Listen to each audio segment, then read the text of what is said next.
بالله السميع العليم من الشيطان الرجيم. بسم الله الرحمن الرحيم. الحمد لله رب العالمين والعاقبة للمتقين ولا عدوان إلا على الظالمين، والصلاة والسلام على أشرف المرسلين سيدنا محمد وعلى آله وصحبه أجمعين. اللهم لا علم لنا إلا ما علمتنا إنك أنت عليم الحكيم. ውድ ታዳሚዎቼ ከአንቢያዎች ጋር አብረን እንቆያለን።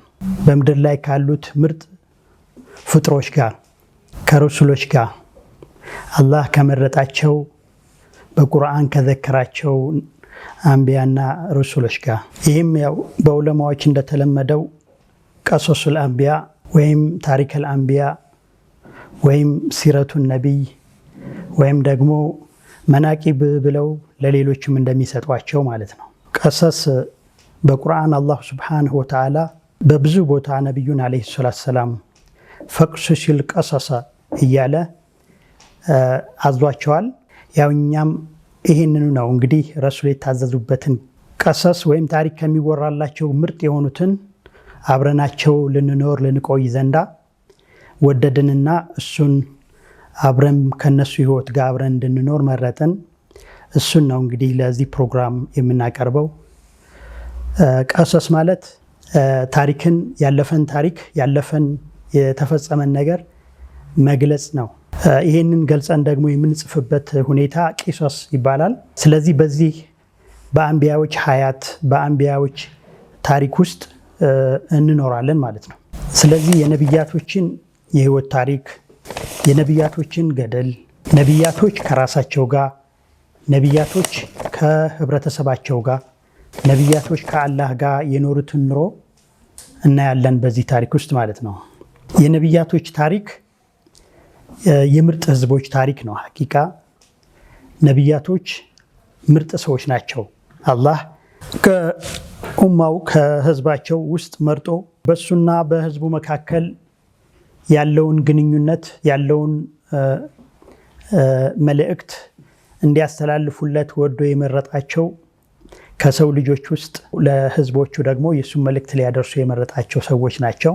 ስለ ነቢያቶች ታሪክ ስናወራ ዓላማው ያው በጥቅል ዲንን ማስተማር ነው። ሁሉም ሰው እንደሚረዳው ዲን እስልምና፣ ኢማንና እነዚህን ደግሞ የምናሳምርበት ኢሕሳን ነው። እንግዲህ ነቢያቶች ይህንን ዲን ለማስተማር ነው የመጡትና እኛም የነሱን ታሪክ ስናወሳ የምናወሳው ዲኑን ነው ማለት ነው። እዚህ ቀሶሱል አንቢያ ስናወራ እስልምናን እያወራን ነው። ቀሶሱል አንቢያ ስናወራ ኢማንን እያወራን ነው። ቀሶሱል አንቢያ ስናወራ ኢሕሳንን ወይም ምርጥ የሆነውን አምልኮት እያወራን ነው ማለት ነው። ስለዚህ በእነሱ ህይወት ውስጥ ስንኖር ይህንንም አብረን እየኖር ነው አላህ የሚፈልገው ያው ዲንን ስለሆነ ማለት ነው። ከኛ አላሁ ሱብሓነሁ ወተዓላ ነቢያቶችን ወደ ኡማ መላክ ለምን አስፈለገው ከተባለ አላሁ ሱብሓነሁ ወተዓላ መጀመሪያ ሰዎችን ማስረጃ ሊሆኑ የሚችሉ በራሳቸውና በከውኑ ወይም በዩኒቨርሱ ላይ ማስረጃ ሊሆኑ የሚችሉ ነገሮችን አድርገው ነበር። ሰዎች አላህን ለመረዳትና አላህን ለመታዘዝ የሚያስገድዳቸው ነቢይ ባይላክም እንኳ ብዙ የሚያስይዛቸው ነገር ነበር። ለምሳሌ አላህ ይህን ዩኒቨርስ ሲፈጥር የሰው ልጆች ይህንን ከውን አይተው አላህን እንዲረዱ አላህን እንዲያውቁ ያስችላቸው ነበር። ራሳቸውንም ደግሞ ቢያስተውሉ ወደ አላህ ያደርሳቸው ነበር። ስለዚህ ይህን ዩኒቨርስ በማየት ራሳቸውን በመመርመር ወደ አላህ መድረስ ከቻሉ ነቢይ መላክ ታዲያ ለምን አስፈልጋቸው ከተባለ አላሁ ሱብሓነሁ ወተዓላ ሁሌ በአድል ብቻ አይደለም የሚሰራው በራህመትም ነውና የሚሰራው። ይሄ ለፍትህ የከውኑና የራሳቸው ማስረጃ ይበቃቸው ነበር ሰዎች ወደ አላህ ለመመለስ።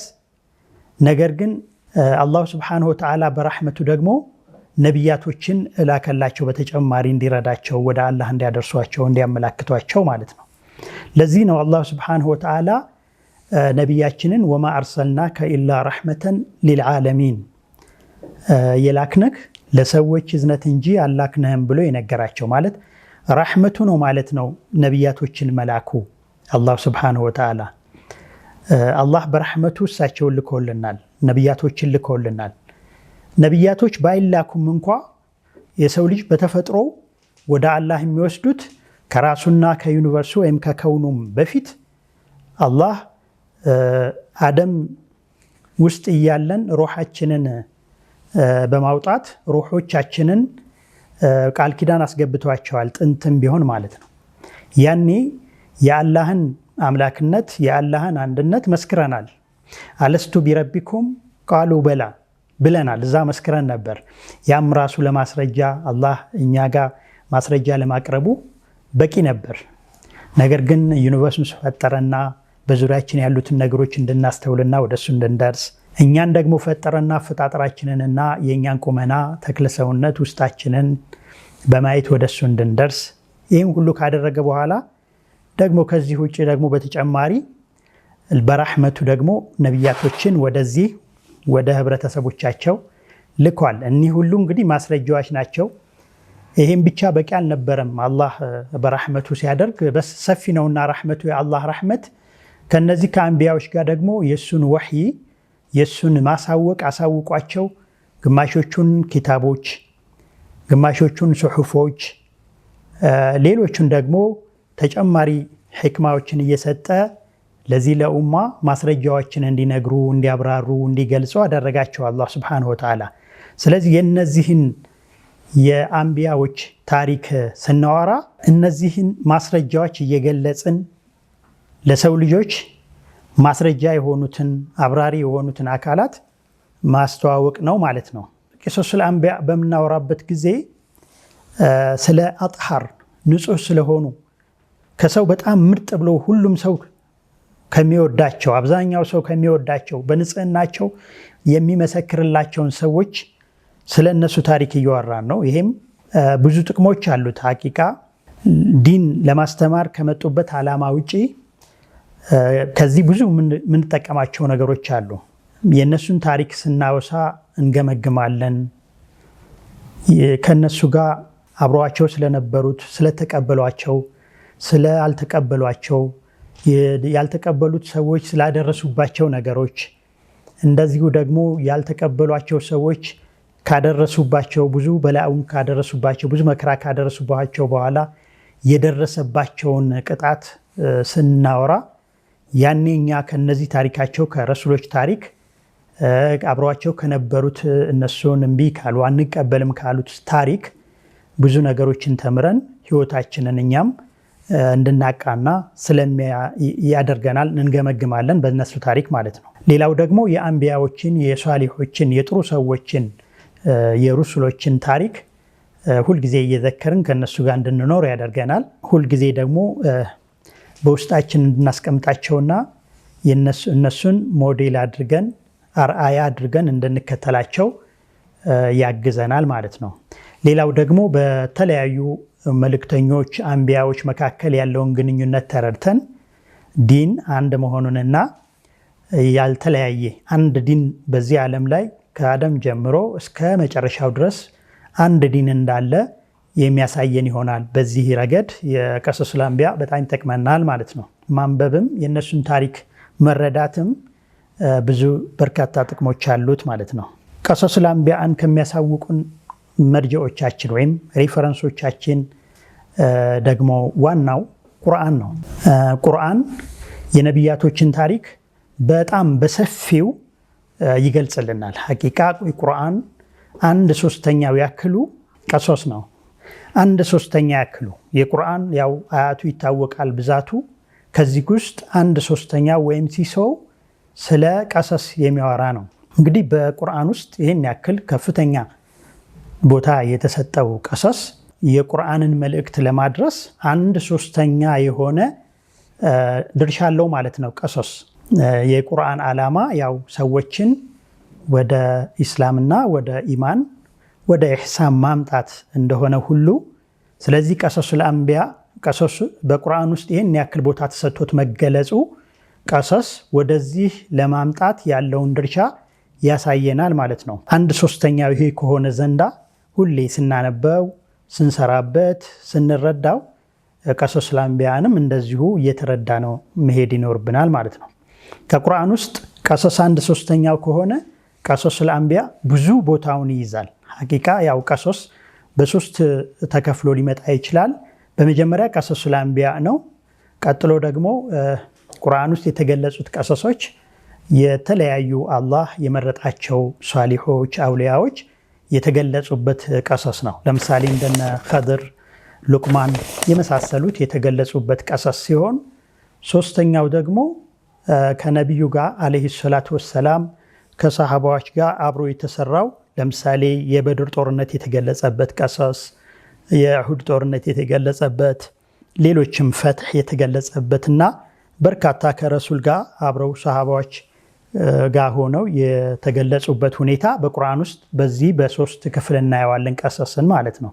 ስለዚህ የኛ ትኩረታችን ቀሶሱል አንቢያን ከቁርአን ውስጥ ማየት ነው። ከፍተኛ ድርሻ አለው። ሐቂቃ አላሁ ሱብሓነሁ ወተዓላ ወደዚህ ምድር ብዙዎቹ እንደሚሉት ከ124,000 ያላነሱ አንቢያዎችን ልኳል። እነዚህ ከ124,000 ያላነሱ ነቢያቶች በተለያየ ጊዜ አንዳንዴም አንድ ላይ በተለያየ ቦታ እንደዚህ እንግዲህ መልእክታቸው ቅድም የገለጽነውን ዲንን ማጽናት ሆኖ ተልከዋል ማለት ነው። ከነዚህም ውስጥ ደግሞ 313 ወይም ከ300 በላይ የሚሆኑት መልእክተኞች ተደርገው ለተለያዩ ሰዎች የአላህን መልእክት እያደረሱ ቆይተዋል እና ከነዚህ ውስጥ ደግሞ ከ313ቱ የአላህ መልእክተኞች ውስጥ 25ቱን አላህ ሱብሓነሁ ወተዓላ በቁርአን ውስጥ በስማቸው በባህሪያቸው እንዲሁ ደግሞ በተለያዩ በጎ እና መልካም ስራቸው ገልጿቸዋል። በእርግጥ አላህ ሱብሓነሁ ወተዓላ ከነዚህ ከገለጻቸው ውጪ ለኛ ያልነገረን ታሪካቸውን ያልነገረን በርካታ ሩሱሎች እንዳሉ በዚሁ በቁርአን ውስጥ ነግሮናል። አላህ ሱብሓነሁ ወተዓላ ፈሚንሁም መን ቀሰስና ዐለይክ ወሚንሁም መን ለም ነቅሱስ ብሎ የገለጸልን አለ። ስለዚህ በርካታ አንቢያዎችና ሩሱሎች በቁርአን ውስጥ የተገለጹም ያልተገለጹም እንዳሉ አሳይቶናል ማለት ነው አላህ ሱብሓነሁ ወተዓላ በቁርአን ውስጥ።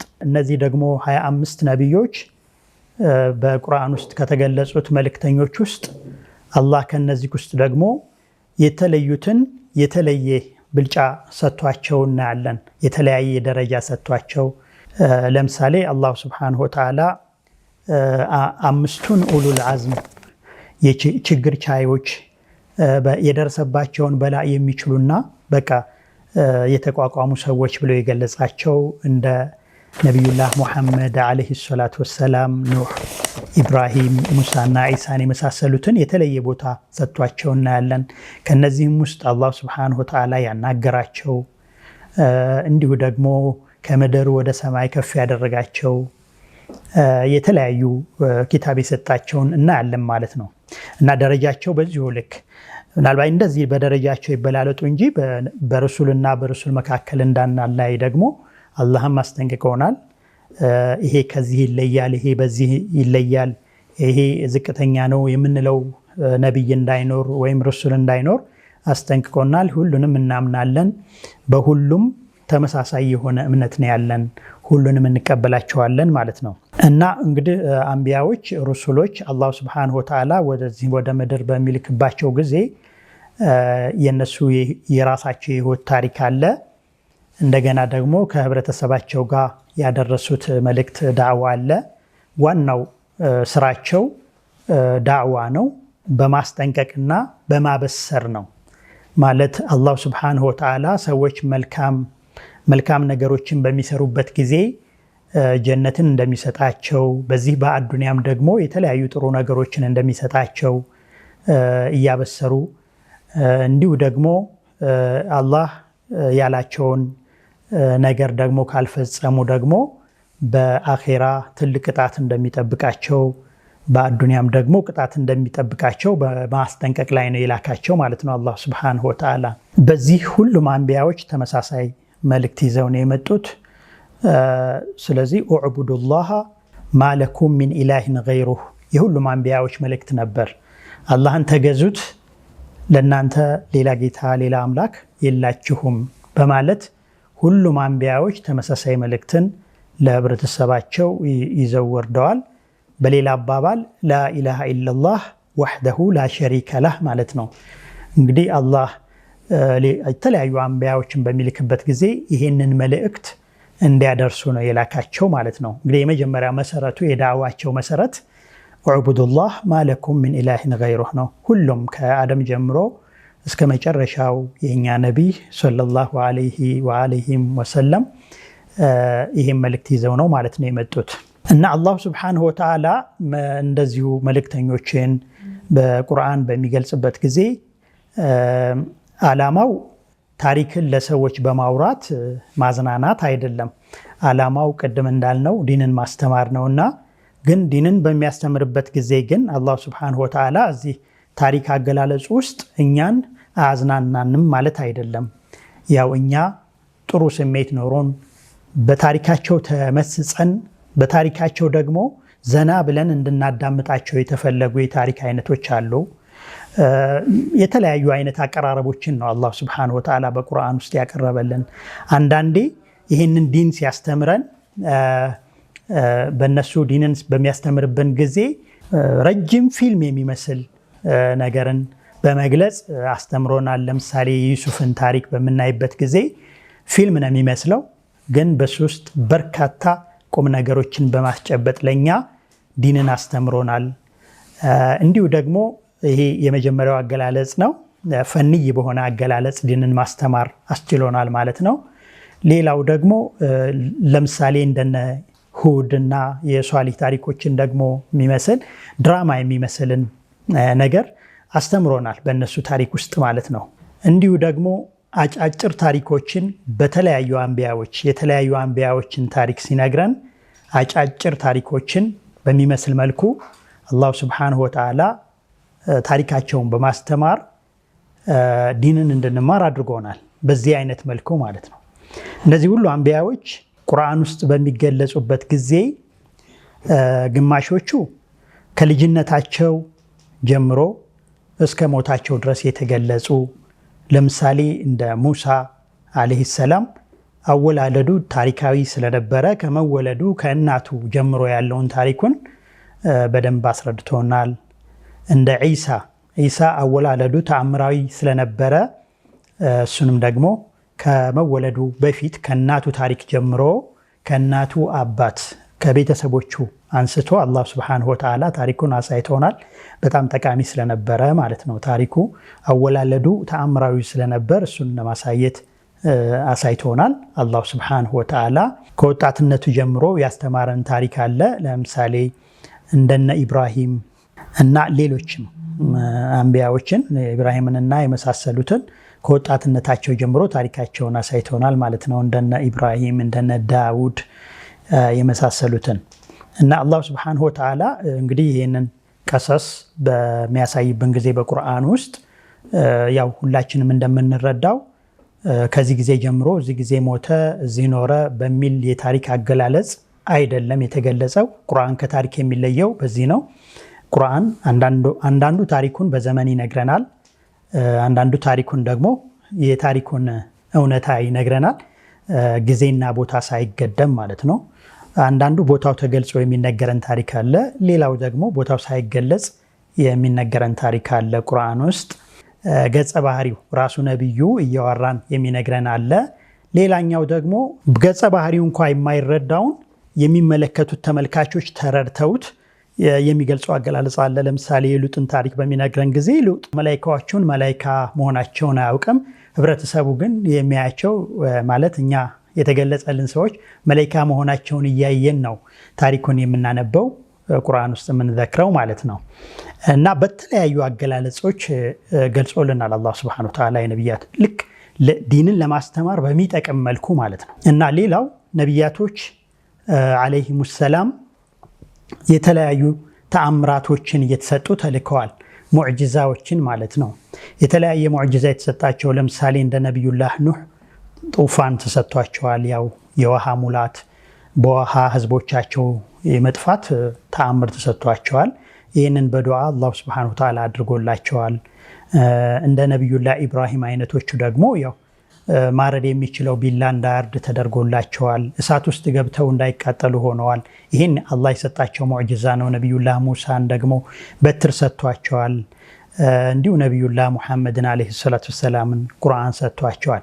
ያው ብዙዎቹ አንቢያዎች ሙዕጅዛዎቻቸው ከሪሳላ ወይም ከተልእኳቸው ጋር አይገናኝም። አንዳንዶቹ ማለት የረሱል ዓለይሂ ሰላቱ ወሰላም የኛ ነብይ ግን ሪሳላቸው ከሙዕጅዛቸው ጋር ተገናኝቶ አንድ ሆኗል። የረሱል ሙዕጅዛ ቁርአን ነው ማለት ነው። ነቢያቶች ዓለይሂ ሰላቱ ወሰላም ከሌላው ህዝብ የሚለዩበት የተለያዩ ባህሪ ያላቸው፣ ከተለያዩ ባህሪያቶች ውስጥ ደግሞ አንደኛው ቀልባቸው አይተኛም፣ ሁሌ ንቁ ናቸው ማለት ነው። ቀልባቸው አይተኛም አይናቸው እንጂ። ሌላው ደግሞ ሲሞቱ መርጠው ነው የሚሞቱት፣ ማለት የሚሞቱበት እንትን ተነግሯቸው ነው የሚሞቱት። መርጠው ነው የሚሞቱት። የሞቱበት ቦታ ይቀበራሉ። እንዲሁ ደግሞ ስጋቸውን መሬት አትበላቸውም፣ ታከብራቸዋለች። ንብረቶቻቸው አይወረሱም፣ ዘር ቤተሰብ አይወርሳቸውም። ሁሉም ወንዶች ናቸው። እንዲሁ ደግሞ ባሪያ ሊሆኑ አይችሉም። ሁሉም ነፃዎች ናቸው። ከከተማ ነው ነቢያቶች የሚላኩት። በህልማቸው ፍቶት አያዩም። ይሄ የተለየ ባህሪያቸው ነው። ዱዓቸውን አላህ መቅቡል አድርጎታል። ስለዚህ በዚህ አይነት መልኩ ያሉትን አንቢያዎች ነው እንግዲህ ስለ ነቢዮች ስናወራ የምናወራው ማለት ነው። ጀዛኩም ላሁ ልኸይር። ሰላሙ አለይኩም ወረሕመቱላሂ ወበረካቱ።